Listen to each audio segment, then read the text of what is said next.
ওম শ্রী গণেশায় নমঃ। ওম নমঃ শিবায়। তো বন্ধুরা, আমি আমার এই ভিডিওতে খুবই সংক্ষিপ্ত আলোচনা করতে চলেছি 31শে মার্চ সোমবার, অশ্বিনী নক্ষত্র, শুক্লপক্ষের দ্বিতীয়া। এই দিনটি প্রতিটা রাশির শুভ শুভ কি ফল পেতে পারে সেই সম্পর্কে খুবই সংক্ষিপ্ত আলোচনা।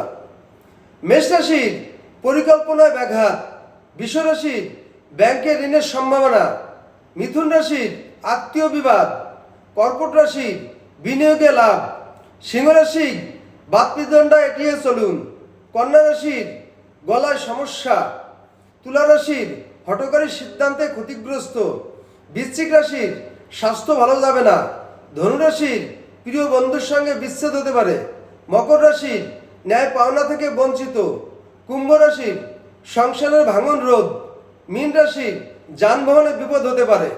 তো বন্ধুরা, এই ছিল আমার এই ভিডিওর মূল সংক্ষিপ্ত আলোচনা। নমস্কার।